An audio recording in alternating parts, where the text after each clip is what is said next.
বলছেন খুলিকাল ইনসানু দাঈফা। আল্লাহ বলে বান্দা রে, ওরে বান্দা তোকে আমি বড় দুর্বল করে সৃষ্টি করেছি রে বান্দা। বান্দা রে, ওরে বান্দা তোকে আমি দুর্বল করে সৃষ্টি করেছি, কিন্তু বান্দা রে তুই দুর্বল হওয়ার কারণে আমি আল্লাহর মায়াটাও তোর উপরে বেশি। জোরে বলেন সুবহানাল্লাহ। এ বাবাজি, এ যুবক ভাইরা, আল্লাহর একটা নিম্ন মানের একটা সৃষ্টি পিঁপড়া। পিঁপড়া চিনেন না বাপ? এই পিঁপড়াতে যদি মনে করে আল্লাহর একটা বান্দাকে আমি ঘুমাতে দিব না, মুসলমান গো কেউ বিছানাতে শুতে পারবেন না। এরে বাবা, আমার আল্লাহ বলে বান্দা রে, আমি তোর আল্লাহ আমার পিঁপড়াকে বলেছি, পিঁপড়া রে আমার বান্দায় আরামে ঘুমাবে। ওরে পিঁপড়া, তুই আমার বান্দাকে কোনো রকমের ডিস্টার্ব করিস না। বলেন তো বাবা, মশরির ফুটা ছোট না নাকের ফুটা ছোট? কোনটা ছোট? মশরির ফুটাটাই বড় ছোট, কিন্তু নাকের ফুটাটা বড়। এ মা খালারা গো, আজকে তোমাদেরকে বলবো, আমার কথাগুলো একটু শোনার চেষ্টা করেন, একটু বোঝার চেষ্টা করেন। আল্লাহ আপনার বিবেক দিয়েছে, ওই বিবেকের আদালত দিয়ে একটু চিন্তা করে দেখেন। বলেন তো বাবা, ওই মশরির ফুটা দিয়া ভিতরে মশা প্রবেশ করে না? করে না? অবশ্যই মশা প্রবেশ করে, কিন্তু আপনার কি হলো, ওই মশাটা কানের কাছে এসে গান গাইতে শুরু করলো। মেজাজ গরম রে বাবা, কিন্তু বাবা গো মেজাজ গরম হয়ে গেল। কিন্তু মুসলমান একটা চিন্তা করো, আপনি আরামে ঘুমান, মশরির ওই ছোট্ট ফুটা দিয়ে ভিতরে মশাটা ঢুকে গেল, কিন্তু আপনার নাকের বড় ফুটা দিয়ে মশা কেন প্রবেশ করে না? আপনার কানের ফুটা দিয়ে কেন মশা প্রবেশ করে না? আল্লাহ বলে বান্দা রে, আমার বান্দার যদি নাক দিয়া ভিতরে প্রবেশ করিস, আমার বান্দা অসুস্থ হয়ে যাবে। ওরে বান্দা, ওরে মশা, তুই আমার বান্দাকে ডিস্টার্ব করিস না। তার কানের ভিতরে দিয়ে যাস না, তার নাকের ভিতরে দিয়ে যাস না। শরীরের সব অঙ্গে মশা বসে, কিন্তু নাকের ভিতর দিয়া কিন্তু মশা যায় না, কানের ভিতর দিয়া মশা যায় না। আমার আল্লাহ বলে বান্দা, তুমি যখন 5 ওয়াক্ত নামাজ পড়ে যখন তুমি ঘুমায়া যাবা, ওই ঘুমটাও তোমার ইবাদত হয়ে যাবে। জোরে বলেন সুবহানাল্লাহ। আল্লাহ বলে বান্দা রে, তুই মনে করছিস আমার চাইতে তোর মা জননী তোকে বেশি ভালোবাসে। ওরে বান্দা, তুই মনে করছিস আমার চাইতে তোর বাবা তোকে বেশি ভালোবাসে। ওরে বান্দা, তুই মনে করছিস আমার চাইতে তোর বিবি তোকে বেশি ভালোবাসে। ওরে বান্দা, তুই মনে করছিস আমার চাইতে তোর সন্তান তোকে বেশি ভালোবাসে। না রে বান্দা না, আমি আল্লাহর চাইতে তোকে কেউ বেশি ভালোবাসে না। বান্দা রে, তুই এত গুনাহ করেছিস রে বান্দা, গুনার কারণে আমি সূর্যের আলা বন্ধ করে দিই না রে বান্দা। ওরে বান্দা, ওরে বান্দা, আমি গুনার কারণে তোদের বাতাস বন্ধ করে দিই না রে বান্দা। ওরে বান্দা, আমি আল্লাহ গুনার কারণে তোদের আমি রুজি বন্ধ করে দিই না।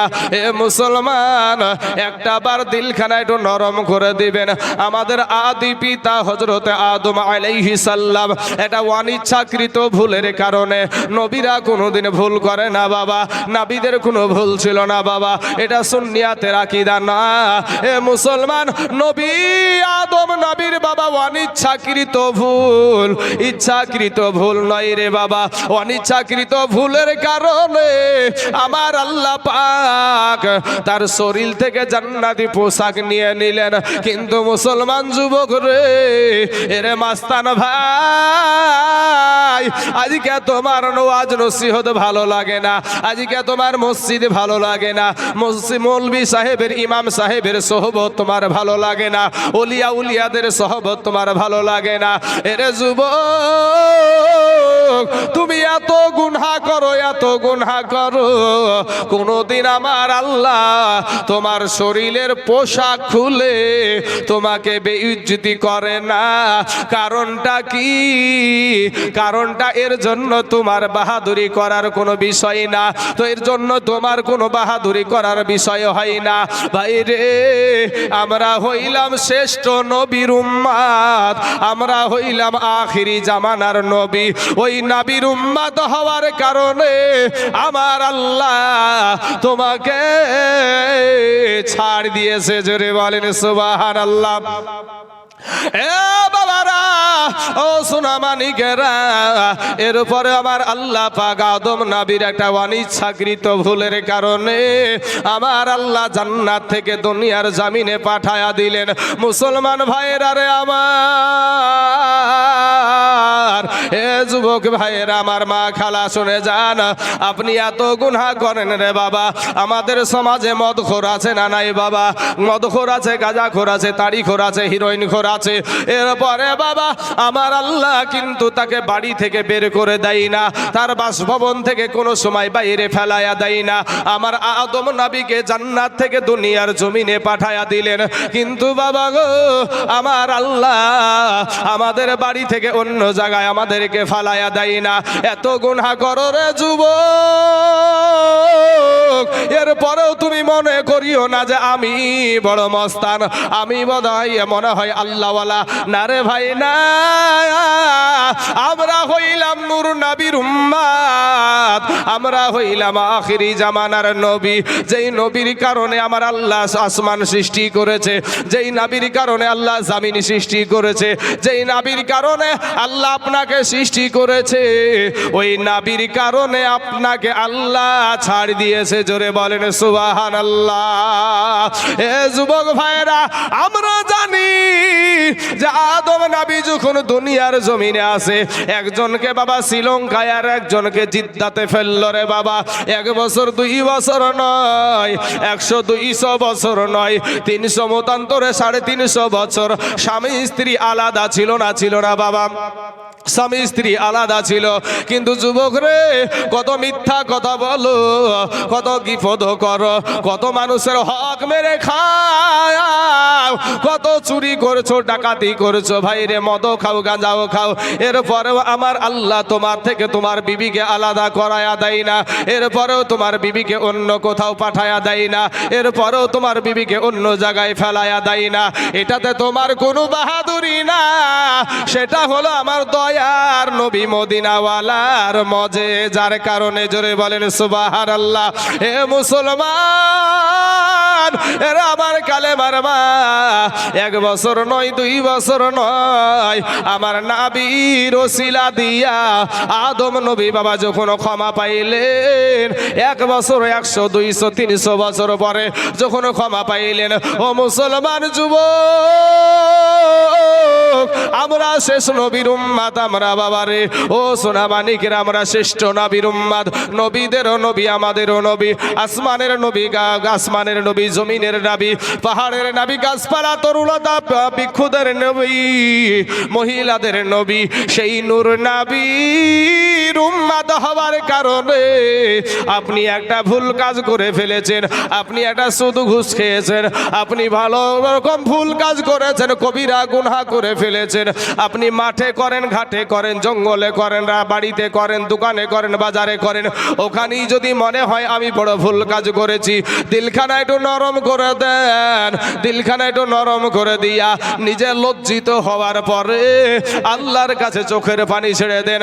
আমার আল্লাহর কাছে যখন চোখের পানি ছেড়ে দেয়া বলবেন, আল্লাহ রব্বুল আলামিন গো, ও গো আল্লাহ, আমি বড় ভুল করে ফেলেছি আল্লাহ গো, আমি তওবা করছি, এর আগে এরপরে আমি আর এই গুনাহ জীবনে করব না। আপনার চোখের পানি গালে আসতে দেরি, কিন্তু যুবক রে, আমার আল্লাহ তোমাকে ক্ষমা করতে দেরি করবে না। জোরে জোরে বলুন সুবহানাল্লাহ। এবার বিষয়টা বলি গো বাপ, ও মুসলমান ভাইয়েরা, কারণ কি? কারণ হলো আলহামদুলিল্লাহ,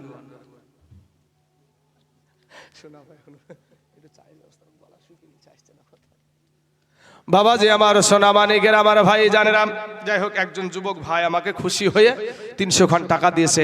ভাইজানকে আল্লাহ হিফাজত করুক, আল্লাহ যেন তাকে 5 ওয়াক্ত নামাজ পড়া তৌফিক দান করে, সবাই বলেন আমিন। বাবাজি সোনা আমার যুবক ভাইয়েরা, আমি আপনাদেরকে একটা কথা বলি বাপ, ও আব্বা জানেন, আমার মা খালার আগো, এই দুনিয়াটা কিচ্ছু না ভাই, এই দুনিয়াটা কিচ্ছু না। আমি অসুস্থ অবস্থায় হয়তো আমার পুরো টেম্পার হয়তো দিতে পারছি না, গলা শুকিয়ে যাচ্ছে বাপ, গলাতে কথা বলতে হলে গলাতে রসের দরকার হয়, নাহলে শুধু কাশি উঠে পড়ে, তাই না? তো ওইটাকে মেজারমেন্ট করে আমাকে কথাগুলো বলতে হয়েছে বাপ, এ হচ্ছে বিষয়। আপনারা দুঃখ নিয়েন না বাপ, কষ্ট নিয়েন না। সোনা মানিকের আমার ভাই জানেরা, আমার আল্লাহ পাক বড় ভালোবাসে আপনাকে আমাকে। আপনার মায়ের চাইতে, আপনার বাবার চাইতে কোটি কোটি কোটি গুণে আমার আল্লাহ পাক আপনাকে আমাকে বেশি ভালোবাসে। জোরে বলেন সুবহানাল্লাহ। বাবাজি আমার হাজরাত বলেছে, কি কথাটা বললেন হুজুর? লক্ষ্মী ভান্ডার।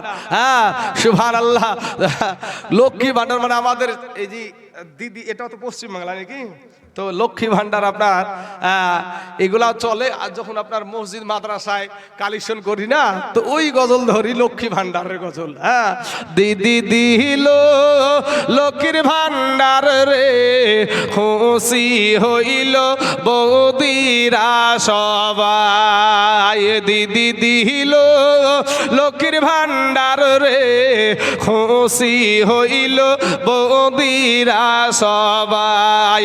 ওরে মাসে মাসে মেসেজ ঢুকে আছে না বাপ? হ্যাঁ এ ভাই শোনা, আমার যেটা কথা বাপ, এই ছিল না আপনার ওই অ্যাকাউন্ট বই আমার ছিল না। আজ থেকে 2 মাস আগে ভাই আমি করেছি। যেটা কথা আপনারা যাই বলেন না কেন, যে এত পিছিয়ে অবহেলা মানে অলসতা লোক নাকি, হ্যাঁ যাই বলেন না কেন, আমার ছিল না। যাই হোক, তো 2 মাস আগে গেছি। আর আসল কথা হচ্ছে ওই লাইনে দাঁড়িয়ে থাকার যে একটা অস্থিরতা, এর কারণে আমি যাইতাম না। তো মানুষের বলা কথা, তার এখনকার জামানায় রাস্তাঘাটে চলাফেরাতে আমাদের মানে বুঝতে তো পারছেন এখন যা অবস্থা দুনিয়ার। তো এই দিক থেকে আমি গিয়েছি, যাওয়ার পরে বাবাজি আমি এখন বক্তা মানুষ, জুব্বা টুব্বা পরিয়ে গেছি, তো যাইয়া ভাইরে ওদের ধাক্কা মেরে চলেছে আমাদেরকে। এখন মৌলবি টলবি সব দেখার টাইম নাই। ব্যাংকে ওদের সাথে মাস্তানি করতে গেলে আপনাকে সাইজ করে দেবে। ব্যাংকে যাইয়া যদি আপনারা করেন, আপনাকে সাইজ করে দেবে।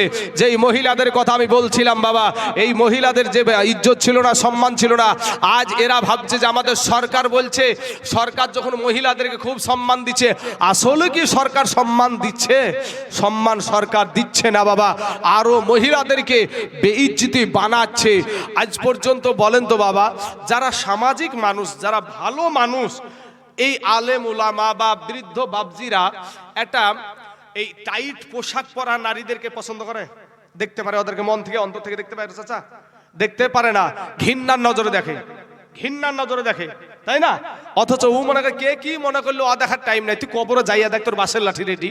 হ্যাঁ বাবাজি আমার মা খালারা, মাগো তোমার যদি মাথা দেখা যায় আল্লাহ জাহান্নামে দেবে, তোমার যদি পিঠ দেখা যায় আল্লাহ জাহান্নামে দেবে, তোমার যদি পেট দেখা যায় আল্লাহ জাহান্নামে দিবে। ওরে মা, তোমার কোন অঙ্গটা জান্নাতে যাবে? বাবু আপনার অনেক মহিলা আছে বলবে যে আমাদেরকে মুসলমানের ভিতরে আমাদেরকে স্বাধীনতা দেওয়া হয়নি। ইসলাম ধর্মে যতটা মহিলাদেরকে সম্মান দেওয়া হয়েছে, যতটা ইজ্জত দেওয়া হয়েছে, পৃথিবীর বুকে এমন কোনো ধর্ম নাই যে অতটা সম্মান দেওয়া হয়েছে। জোরে বলেন সুবহানাল্লাহ। আজ থেকে আমার এই বৃদ্ধ বাবজিগুলো ভালো বলতে পারবে। কিছু বছর আগে হিন্দু ভাইদের ভিতরে একটা প্রথা ছিল সতীদাহ। যদি একটা স্বামী মারা যেত, হিন্দু মহিলার যদি স্বামীটা মারা যেত, তাহলে কি করত? ওই স্বামীটার সাথে তার জীবিত বিবিটাকেও আগুনে জ্বালিয়ে দিত। জানা আছে আপনাদের? হ্যাঁ, আগুনে জ্বালিয়ে দিত। কিন্তু আপনারা মুসলমানের ঘরে জন্ম নিয়েছেন, ও মা খালারা, আপনারা মুসলমানের ঘরে জন্ম নিয়েছেন। দেখেন মা, আজ আপনার স্বামী মারা গেলে আমাদের মহিলারা বিবাহ করতে পাবে না? পাবে না বাপ? পাবে তো নাকি? হ্যাঁ, একের পর এক যদি বাবা 5টা স্বামীও মারা যায়, তারপরে একের পর এক বিয়ে করতে পাবে। কিন্তু হিন্দু ভাইদের ভিতরে তাদের ধর্মের আইন কি ছিল, যে কোনো পুরুষ যদি মারা যেত, স্বামী যদি মারা যেত, ওই স্বামীর সঙ্গে তার জীবিত বিবিটাকেও জ্বালিয়ে দেওয়া হতো। কিন্তু ধর্মের শিক্ষিত ব্যক্তিরা বলল যে ধর্মের আইনে লাথিমার, এই ধর্মের আইনে লাথিমার। আমার একটা জলজান্ত বিটি, আমার একটা জীবিত বিটি চিতায় বসে আব্বু গো বাঁচাও, আব্বু গো বাঁচাও বলে চিৎকার করে কান্না করবে, আমি বাপ হইয়া সহ্য করতে পারবো না। অতএব এই ধর্মের আইন পাল্টিয়ে দাও। কিন্তু ইসলাম ধর্মের আইন, ইসলাম ধর্মের আইন, যেই আইন আমার নবী বেঁধে দিয়েছে, যেই নবীর আইনে তুমি বৃদ্ধা আঙ্গুলি মারছো, যেই নবীর আদর্শতে তুমি বৃদ্ধা আঙ্গুলি মারছো, ওই নবী আমার 1400 বছর আগে যে আইন বেঁধে দিয়েছে, ওটার উপরে আমরা আজও বলবৎ আছি এবং ছিলাম, এবং কিয়ামত পর্যন্ত মুমিনেরা ওই নবীর উপরই আস্থা রাখবে। জোরে বলেন সুবহানাল্লাহ। আজ বাবাজি নরেন্দ্র মোদী বলেছে যে 3 তালাক দেওয়া যাবে না ভারতবর্ষে, এরকম আইন পাস হয়েছে না হয়নি? পাস হয়েছে, তাই না? কিন্তু বাবা তারা সে কি বলছে যে মুসলিম মহিলাদেরকে কোনো স্বাধীনতা দেওয়া হয় না। 20 বছর সংসার করেছে, 3টা কথাতে তাকে বাড়ি থেকে বিদায় হয়ে যেতে হয়। অতএব এই 3 তালাক দেওয়া ভারতবর্ষের জমিনে যাবে না, এ আইন পাস করলো। বাবা এখন বাবাজি আপনারা এখানে অনেকেই 2002 সালের ঘটনা অনেকেই জানেন, শিক্ষিত যারা যুবক ভাইরা আছেন তারাও জানেন যে 2002 সালে বধুরার স্টেশনে ট্রেনের বগিতে আগুন লাগাকে কেন্দ্র করে হাজার হাজার মুসলমানকে গ্যাস পেট্রোল দিয়ে এই যুবক ছেলেগুলাকে, এই যে 40-এর নিচে যুবক ছেলেদেরকে গ্যাস পেট্রোল দিয়ে জ্বালিয়ে পুড়িয়ে তাদেরকে শেষ করে দিয়েছিল। শুধু তাই না বাবা, এই সমস্ত মহিলাদেরকে যে সমস্ত মহিলাদের পেটে বাচ্চা, 8 মাসের বাচ্চা, 9 মাসের বাচ্চা, 10 মাসের বাচ্চা, ওই মহিলাগুলা পুলিশকে গিয়ে বলেছিল, পুলিশ বাবু আমাদের জন্য একটু নিরাপত্তার জায়গা করে দিন। ওই পুলিশগুলা বিশ্ব হিন্দু পরিষদকে লেলিয়ে দিয়ে ওই সমস্ত মহিলাদের পেটকে চিরে সন্তানকে বের করে তীরের আঘাতে করে খেলা করেছিল। ওই গুজরাটের বুকে 2002 সালে মুখ্যমন্ত্রী ছিল নরেন্দ্র মোদী, তখন মহিলাদের উপরে তার দরদ উঠেনি। এখন প্রধানমন্ত্রী হয়েছে, প্রধানমন্ত্রী হয়ে আজ বলে মুসলমানদের 3 তালাক দেওয়া যাবে না, মুসলমানদের মহিলাদের 3 তালাক দেওয়া যাবে না। এ বাবাজি, মুসলমান মহিলাদের উপরে তার দরদ উঠলিয়ে উঠেছে। কিন্তু 2002 সালে যেই সমস্ত মহিলাদের পেটকে চিরা হয়েছিল, সন্তানগুলাকে, যেই নিষ্পাপ বাচ্চাগুলাকে, যেই ছোট্ট ছোট্ট আপনার বেগুনাহ বাচ্চাগুলাকে বের করে তীরের আঘাত করে খেলা করেছিল, তখন নরেন্দ্র মোদীর চোখে কি ঠাটা পড়েছিল নাকি বাপ? অনেকেই বলে যে দেশদ্রোহী নাকি রে, বলবে আমাদের ভিতরে অনেক আছে গো, টাকা খাওয়া মাল বহুত আছে। টাকা মারা, হক মেরে খাওয়া, আমাদের সমাজে হক মারা লোক আছে না নাই? হ্যাঁ, বাপ একটাই, বাপ 2টা সন্তান, একটা বাপ 2টো সন্তান, 5 বিঘে জমি আছে, এক বেটাকে দিলে 1 বিঘা, আরেক বেটা দিলে 4 বিঘা, এরকম লোক আছে না নাই? কি গো কথা বলেন না কেন? কিয়ামতের দিন আটকা পড়বেন বাপ, কিয়ামতের দিন আপনি পাশাতে পারবেন না। আর এই দুনিয়াটাকে যে আপনি আপন করে নিয়েছেন, এই দুনিয়াটাকে যে আপনি আপন করে নিয়েছেন, আজকে আপনি এক বেটার হক মারলেন, আরেক বেটাকে ফাঁকি দিলেন, কোথায় পেয়েছেন এই আইন? কে দিয়েছে আপনাকে এই আইন? আপনি যদি মুসলমানের আদর্শ মানেন, আপনি যদি ইসলাম ধর্মকে মানেন, তাহলে আপনি এইটা করতে পারেন না। কথাটা ভালো করে বুঝেন। যদি আল্লাহ পাকে যে ধর্ম, ইন্নাদ-দীনা ইনদাল্লাহিল ইসলাম, এই মাননীয় পছন্দনীয় ধর্ম হলো ইসলাম ধর্ম। এই ধর্মকে যে মানবে, সে কোনোদিন এক বেটাকে সব দিতে পারে আর এক বেটাকে দিবে না, এই রকম হতে পারে না। ও মুসলমান, আমার আল্লাহ পাক বলছেন, আরো আইতাল্লাযী ইউকাযযিবু বিদ্দীন, আল্লাহ বলছেন যে বান্দা, হে বান্দা, তুমি কি চিনহ আমার দিনকে কে অস্বীকারী, আল্লাহ নিজে বলছেন, নিজে ওয়াজ করছেন কোরআনের ভিতরে, আর আইতাল্লাযী ইউকাযযিবু বিদ্দীন, তোমরা কি চিনো গো আমার ধর্মকে কে অস্বীকারী? বলে সোনামানি